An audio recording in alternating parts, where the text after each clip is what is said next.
Hi, I am Amanda Cassar, and welcome to the Financial Secrets Revealed podcast, where I have collected the wisdom from some amazing people around the world to understand better their money story. I have financial advisors, multi-million-dollar corporate executives, and those surviving on Centrelink, even running global charities. I hope you enjoy listening to the episodes as I speak with these incredible people about their stories.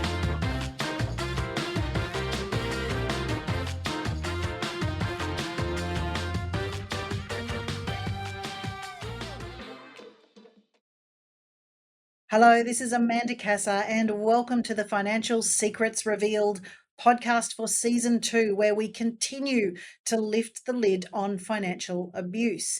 Now, today I am joined by the gorgeous Debbie Freeman, former Rockette extraordinaire, who has not only been financially abused by a partner, but subsequently catfished as well. So I don't know, how this is going to go, but she has some incredible insights to share with us. Welcome to the show, Debbie. Thank you, Amanda. Thank you for having me.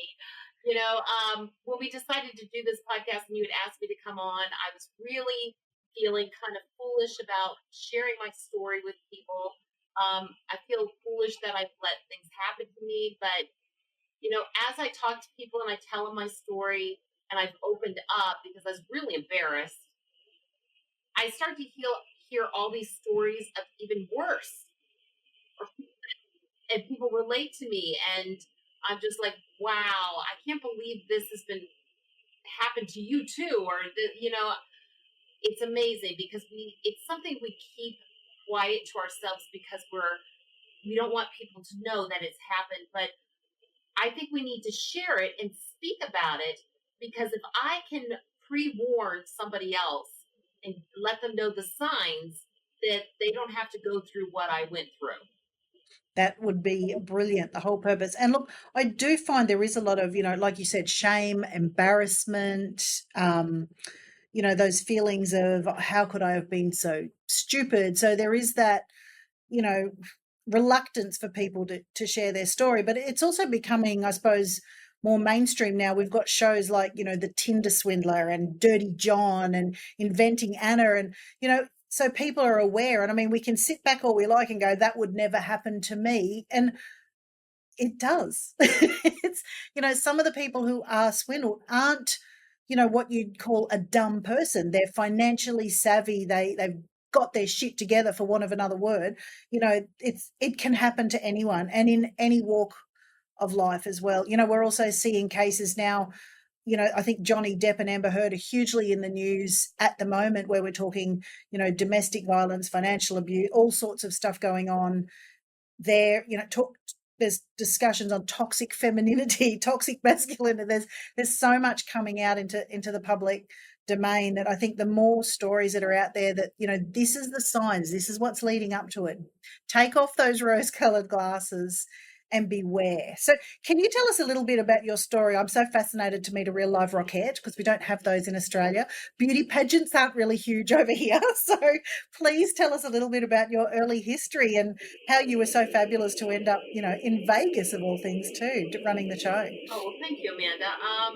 Well, just to put it short, because I'm 51 years old, and so I've lived a pretty long life. I have a big story, but we'll keep it short. Um, I've always wanted to be a professional dancer. I became a rockette. I danced for Atlanta Hawks. I did a bunch of different stuff, but being a rockette was definitely the most prestigious thing to be. Hundreds and hundreds of girls try out every year, and the year I chose to go, they only chose 10. Wow. One of them, and then ended up becoming the dance captain as well. So being young, I was very goal oriented. I did well with money. I mean, I had credit cards with $20,000 limits on them. Few of those in my, you know, because they just keep raising my thing, and because I did really well with my finances. And I was always like that. And I always made good money. And so, there comes a time in your life when you want to get married, settle down. And, for me, it was like, I can't have kids and be going into work at 5 p.m. slapping the makeup on and staying out till 1 or 2 in the morning and then coming home and sleeping till noon. Your lifestyle changes, you know. For Um, sure. so I like to say I lived a rock star lifestyle, you know. Well, you would have a Rockette star lifestyle even. Lifestyle for so many years, and I have so many great, wonderful memories of all the wonderful things that I did, and I even choreographed a show at the Venetian Hotel here in Las Vegas.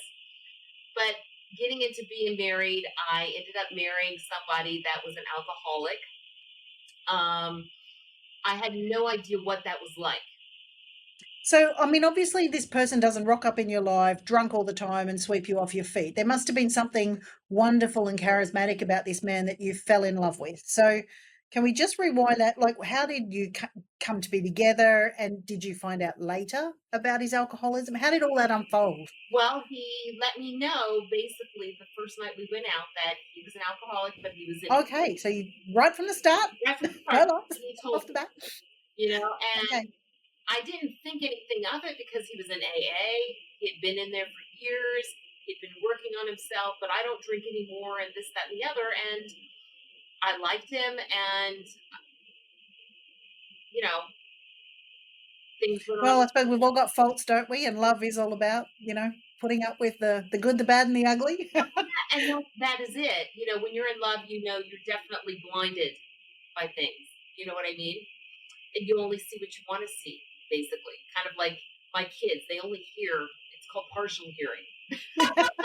Domestic deafness, we call it. Exactly.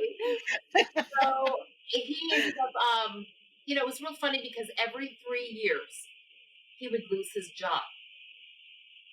And he'd give me some kind of story, and I'd be going to my parents telling them, well, he just lost his job because of blah, blah, blah, blah. And I would tell them the story. And my parents would say to me, they'd go, that's ridiculous. They wouldn't, blah, blah, and they would not believe him. And I'd be like, yes, that is what happened. And I stood behind him every single time. Every 3 years, and then he'd get another job. Every 3 years, it would come around like clockwork where he would lose his job. And I don't know if he was a closet alcoholic, so I never knew that he was drinking. So he had fallen off the wagon, but you didn't know. I didn't know. I believe Okay, this is what's happened, and this is why he lost his jobs because right. he led a whole nother life. I mean, we're talking things I found out later, like um, he had girlfriends galore, cheated on me galore, you know. Um, he led this whole other lifestyle. I'm working late, didn't come home. I didn't think anything of it. He's working late. No, never thought You've anything. been there, you've done that.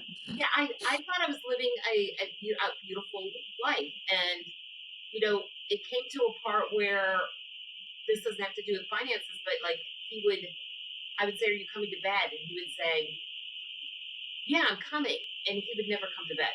He slept down on the sofa for, I can't tell you how, years. Barely ever came to bed. We'd be together once a year. And he'd go, well, you're exaggerating. It hasn't been a year. And I'd be like, yes, it was last Valentine's Day. Wow. That right there sent me, every time I told him he'd come home and I smell the worry, you know, and I would say, you've been drinking, and he would deny it. He never once admitted he was drinking, even when he smelled like it and he knew he was. He never once admitted it. And I think that's that saying of, if you don't say it, it's not true. It's not real. It's It's not real. true. Yep.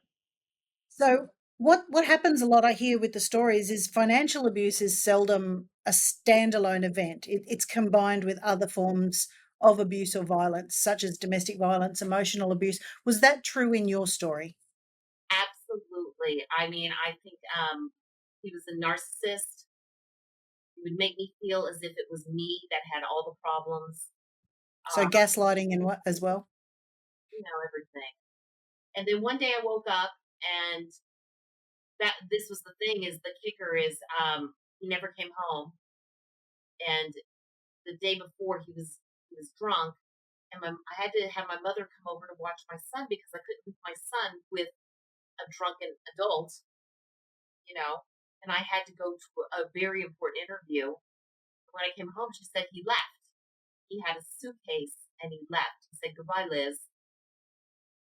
And I said, "Okay." The next Took his morning, toothpaste, as you do. my son even remembers, I mean, unfortunately, running up to his dad and hugging his legs and saying, "Dad, where are you going?" And saying, "I'll be right back." Well, he never came home that evening because he got in a DUI.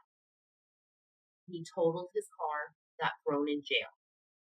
But what also happened is the next morning, I didn't know all of this, and I woke up to go to the bank accounts, on my online banking, and he had stolen our savings account, which was a pretty good number, seeing as we just sold our house that we owned for 12 years.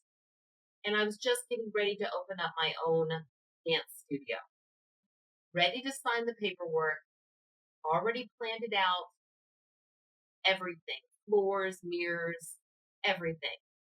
Was ready to go to town on this. Cleaned it out, put it in the cashier's check. The police took it. They would not give it back, give it to me because both of our names were on it, the bank account. They gave it back to him. In the meantime, I don't hear from him. He's released from jail on Wednesday. By Thursday, I'm looking at his computer screen because he left his Gmail open account. I'm seeing all the girls that he's been talking to, making plans for dates to see them, to discuss car stuff, which he lost his job at Christmas time. He came home crying that night. I'll never forget the night before Christmas because he had an out of town job and he was in a hotel room. And he was in a hotel room here in town. And he told me that he didn't want me to come upstairs to the room, that he would come down and I'd pick him up. Well, I'll come up there. No, no, no, don't come upstairs to the room. I don't know what was happening in that room and how long he had been there, how many days and what he'd been doing. Lord only knows. But he didn't have, and as he sat there and cried, I said, "Don't worry, we have each other." I was always the person that stood behind him and said, "It's okay. We love each other. We have each other." And he'd cry. And this is what happened every 3 years. So by Thursday, I see that the creditors, he's asking for more money on his credit cards. Okay. By 3 p.m. that day, they're cutting him off from credit on the credit card. This is all happening on his email. Now I'm watching this. So I don't know where he was spending all of this money when he wasn't home. Where was he and what was he doing? We have no idea. He decides to come home on Saturday. In the meantime, I've already changed the locks in the house, but I forgot the den. He came through the side den, and I had forgotten about that. What's going on here? And I told him, my kids and I didn't even feel safe. We sat with a chair up against the door at night because you hear how men go crazy and they shoot their family up.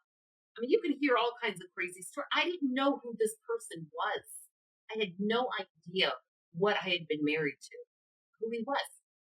He had lied to me so many times that why should I believe anything he says? He stole. Lie, stole, cheat. Is there any more? I mean, He's a trifecta. It's I a whole package. yeah, the whole package. I didn't know who he was. And so he came in and he said, "Well, they have the cashier's check. They won't give it to me for a couple of weeks or something." And then tried to tell me that he was going to go to rehab because it's what he wanted to do. Meanwhile, he didn't know that I had already called, and that was what the court made him do. He has to do that, not because I want to. So once again, lying to me. Yeah. Yeah, and telling me, "Can I sleep in the guest bedroom?" I'm like, "No, he just wanted to live there, live off of our savings, and just, you know what I mean? Yep. Did you recover any of those funds? I got the checking account. He got the savings. So, I mean, there was enough in the checking to get us started, me and the kids, and I took the kids. And I would give him visiting rights, until he was fine. Now, if you tasked me, we're great co parents together. Yep. Because I'm not going to take out any bad things where it affects my kids. My kids are the most important thing to me. They will And never, is he a good dad? yes, and he's now becoming a good dad. And I'm thankful, and I pray for him. I hope that he gets what he needs and that he's healed. Um, we are not together. I went and visited him in rehab. I asked him if he loved me. He said, I love our kids. That's an answer in itself, isn't it? I walked out of there 100 pounds heavier. Remember, I was really heavy then. Yeah. And I said, I felt like God had lifted a weight off my shoulders and said, Debbie, go be you. And I remember smiling so big and feeling so good as I opened up that car door as I left. It was the best feeling in the world. And I was like, I'm going to go be an inspiration for my kids. I'm going to be their role model because they need a strong role model in their life. So no more Oreos in bed for you after that. No, no, ma'am. So you got the Rockette bod back too, didn't you? How did you manage that? Because I mean, 100 pounds is a significant amount of weight. You've also had the mental issues, the domestic violence issues, the financial pressures, the emotional abuse. You're probably not in a really great headspace. You've had this load lifted.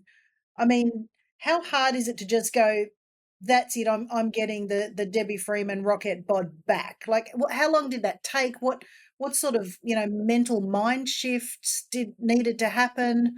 That it's a big journey that you went on. Determination. I was like, I told him, I said, look, I'm the best thing that's ever walked into your life. You don't realize it now, but someday you will. And I meant it. And I'm gonna show you. Oh yeah, you can put on vengeance, Yeah, the Disney villain laugh down Oh, perfectly there. you did. So I was determined, and that's what it takes. It takes a why that is so fierce within you that you feel it, that nothing is going to stop you. And it's having that, because motivation only lasts for so long. But having that why, knowing that why, which was like, I'm going to show him. Just wait. And show you did. Yes, I did. So 12 months later, you were back on the pageant series. Like, wow. My girlfriend said to me, I used to choreograph the Mrs. Nevada for America pageant, and I said to her, Jackie, I said, too bad I can't be in the Mrs. division. And she goes, you look great. And I said, too bad I can't do that. She goes, but you could do. So then she tells me about the Miss category, which is for divorced, widowed. All right. Single women. Yep. Okay. Okay, single woman. But it was with younger kids. But I got to tell you, I did this pageant and I came first runner up next to a 22-year-old that took the title. And how old were you at this stage? 49 years old. Go you. Next to her, and I was like, yes, I felt great. And so then another director approached me and said, Debbie, you've already got everything. My pageant's in just a few weeks if you want to do it. And mine's a Ms. division, MS, which is ages 29 and above. Right. I said, okay, let's do it. I'm ready. Right. Yep. So I went and I ended up doing it, and I became United States of America Ms. Nevada 2021 at 50 years old. Oh my gosh. I'm even proud of you, and I didn't even know you then. It's really one of those, like, beautiful turnaround stories that, they make movies out of that, are that real feel good, overcoming adversity stuff. And, we all love those underdog stories. So We, go you, good thing. That's we've all completely amazing. And we've all been yeah, there, before sometimes and this was my way of just going, I'm me I'm again. me again. There you go. Yeah. I don't have to, be mean to you or anything. Trust me. He knows he's missing out. You know what I mean? I don't really, yeah. So you're now Deb again. You've got the benefit of hindsight. You're great co-parents. Your kids have got as healthy as a relationship as they're going to get with their dad. Looking back now, what were some of the red flags that you chose to completely ignore, brush under the carpet? Are there any things that now stand out? You go, should have taken notice of that. Yeah, first of all, it's funny how, like we talked about, you're blindsided when you're in love, right? You only want to see the good. But sometimes people outside of the relationship can see things that you can't. I wish I'd been more open because my subconscious was telling me my parents were right. They knew what they were talking about. And of course, I wanted to listen to them, you know, but I was standing by his side, being the partner, Supportive wife. the Yeah. wife, like I should have been, but I would say take the blinders off. Listen to your subconscious. It's trying to tell you, what's going on. You know it. Don't fool yourself. And I think a lot of us, what we do is we would rather go like this and blind ourselves because it's easier. Well, like you say, you don't have to deal with it if you don't want to admit it's there, do you? So And that's what I'm saying is you don't want to admit it. You don't want to see it. It doesn't exist. Well, guess what? That's like that bill that comes in the mail. It's there. It ain't going away I just because you didn't open it up. Yeah, I think the really cool thing though is that although it is so hard to do it and take those blinders off, for the people who are still going, I don't want to see it, I know it's there, I don't want to. Can you tell us how good it is on the other side of that? It's so good, you guys. I mean, I'm now doing what I want to do and living life the way I want to live it. It doesn't. Here's the thing, and this is what I truly believe is that you shouldn't be living for a man or your partner, woman. You should be living for yourself and what's going to make you happy. If you are not happy, the relationship is not going to be happy. He needs to work on what makes him happy. Together, we can be happy together and we can enjoy a life together. But my life does not consist of making him happy or him making me happy because I have enough problems trying to make my own self happy for me to have to worry about somebody else and making them happy. They make their own self happy, then I can make myself happy and we can enjoy life together. Doesn't that sound like a win-win? Oh, it's such a healthy way of looking at it instead of, we're always dependent on somebody else. It is almost a toxic and unhealthy way to live, isn't it? That it's that I'll be happy when. And especially with depression, there's a lot of people who I'll be happy when I finally get my cruise or when my kids are finally out at school or when they're out of home or I'll be happy. And it's never going to happen. No, it It doesn't won't. matter how many of those things you achieve or tick off, No, there'll always be something else that you'll be happy when. So it's a beautiful way to go, you know what? I'm responsible for my happiness and I'm going to be a much better partner actually when I know how to be happy with me because, I can be there for you because I've filled up my own cup first. It's really cool. absolutely. And so that's where I live right now in the present. I don't really worry that I'm not dating anybody or I am dating, you know what I mean? I don't even think about it. I'm enjoying my life and what I'm doing. And I believe that God, the universe, whatever you want to believe, I believe it's coming to me at its right moment and timing. Now, in the meantime, you did get caught up in what's now known as catfishing. And for those who don't know that expression or anything, we're talking about basically an internet romance scam, aren't we? Yes. So, can you tell us how that unfolded for you and how you got caught up with your Nigerian love? Oh, and you're right, right, Amanda. Oh my gosh. Okay. This is so embarrassing, you guys. I have not shared this with anyone. This is an exclusive here with Amanda. Okay. Neon lights are flashing on the podcast right now. Oh my gosh. I think because I wanted to be loved so badly. I hadn't been loved or felt love. 16 years I was married to my ex.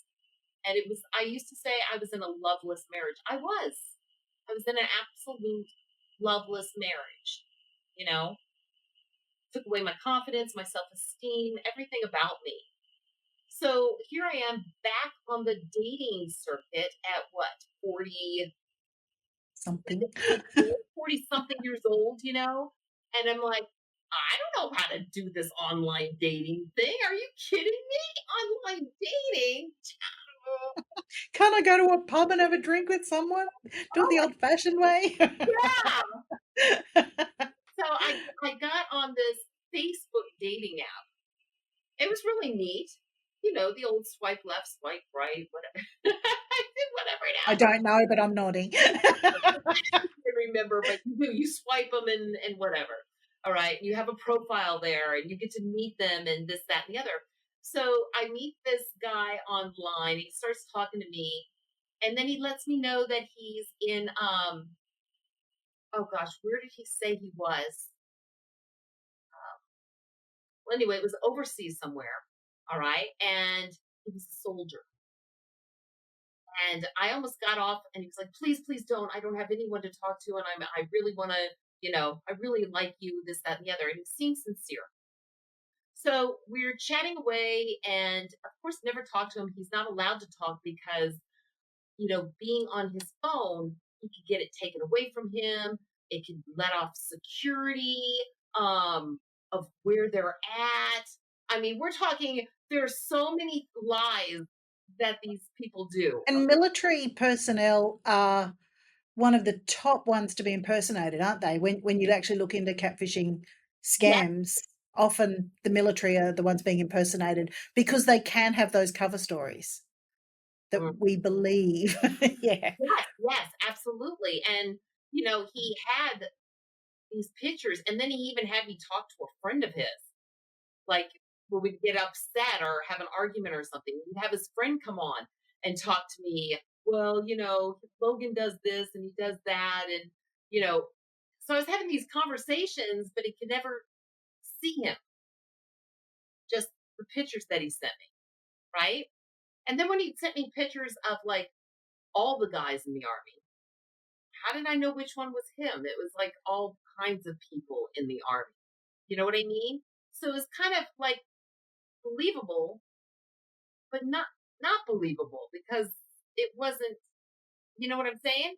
One Yep. picture was him in a barracks with, well, it wasn't him, but just guys, and it was like he was taking the picture, but it wasn't him. So I mean, like there was all these different things, and I remember one time he got his phone stolen because he took it out because he didn't want to miss a text from me, and he was out on the fields doing whatever they do in the fields, right? So his friend had to text me and of course to let me know, and he would borrow his friend's phone to text me. And this went on for about a week or so, right? And of course then he asked me, can I borrow some money? So he can, And it begins. yes, and it begins. So I can have, there's a guy here that can buy it for me. He'll go into town and he'll get, because I don't know what goes on over there in those things. I have no idea. It sounds believable. He goes, well, it'll cost like 500, but if you can give me 250, that would help. And then I could borrow that from my friend, blah, blah, blah. His wife can send it to him. And, like, yeah. So these are like believable stories. And of course, I mean, my mom always taught me that if you can help somebody else and you have it to give and it's not going to hurt your family, then by all means, I'm going to give it, not even expect it in return because I'm putting it out there. It will come back to me, right? So how many times was there an ask after this? After he finally gets you in, obviously, with the first round, was there many more asks after this? There was many more. It got to where he had even flown here and got stuck in Georgia with COVID and had And no did that actually happen? no. He was giving me some place that he was staying. I checked up on it. I couldn't find any information on it anywhere. And he was like, well, they won't let me out of this room. They're quarantined me. I'm running out of money. I'm telling you So this. what in the end was the big kicker that you went, yeah, something's not right here, Well, yeah, and you you flicked a know, switch. What happened? Amanda, this was funny is that even when that happened, he had a picture of the guy that he said he was in a hotel room doing a selfie shot of himself. So I'm like, how did he get the photo if it wasn't him? You know what I mean? I mean, Yep, absolutely, yeah. it was that Yep. realistic. Um, I had no more money to give. I mean, I went out, I pawned things I should not have pawned to get money Wow. to help him out. Things that I can't get back ever again because, of course, he was going to get to me and help me get them back out. Really important things. Yep. And Family heirlooms and yeah, no, and finally, I just was like, I'm sorry, but I cut you off. No more. I need to see you or forget it. oh, we're done. Yep. We're So done. you put down the ultimatum in the end. Yes, I did. So then he finally calls me. And when he calls me, he does not sound like what he looks like. That's all I'm going to tell you. He was from So there Nigeria. was an accent, that's what you're saying. Uh-huh. Nigerian accent. Finally comes clean because I tell him, I'm sorry, but you are definitely not the person I'm looking at online. He comes clean and tells me he's a 13-year-old Nigerian. Exactly. Wow. Then asks if he can date my daughter. Well, of course. Move on in. Because I was so nice. Oh, the cheek. Oh my goodness. 13. Obviously, these are serious scams that they run out of Nigeria, and I think they're actually trained and they're in these like call centers where they're worked up to, they've taken people's online identities, and this isn't something that like you said again, you're embarrassed, you're ashamed, and all that, but these are professionals. Even if they're kids, they're taught how to do this, what to say next, and all the rest. It's a phenomenal, you know scam that takes advantage of the good nature of people and preys on people's kindness and goodness, which I think is what makes it so devastating, because you're just acting out of the goodness of your heart to help someone who's got a story that, like you said, it's believable. You want to help somebody out. And Of course. so, looking back, how long did this relationship, for want of a better word, last for, Debbie? I want to say it lasted for a good 6 to 8 months. So lessons from that for you, Well, apart from not being allowed to date your daughter at the end of it? well, Cheeky little bugger. the whole thing of it is because I've gone through such a struggle with my ex that I'm afraid to date anybody. You know what I mean? So this person was safe to me because he was online. It wasn't. It for me, that's what it was. It wasn't like I had to, make any commitments or anything like that.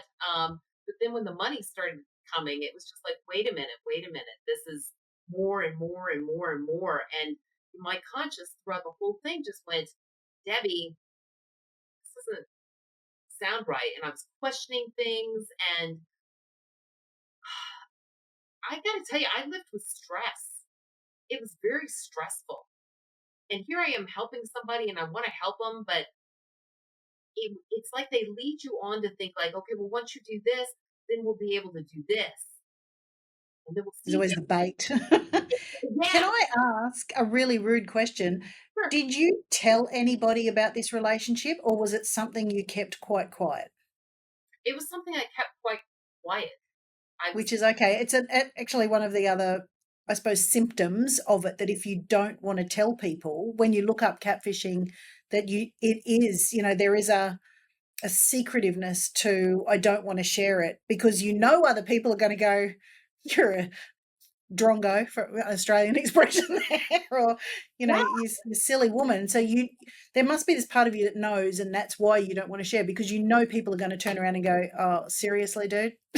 and that's exactly right, Amanda. You hit it right on the head because you do. Your subconscious knows that what you're doing, it doesn't sound right. And people are going to pick up on that and you don't want to hear it. So once again, the blinders are on. Well, I'm just completely in love with your bravery in sharing your stories today with me, and giving me the world exclusive on Debbie Freeman, former Rockette, abused and catfished.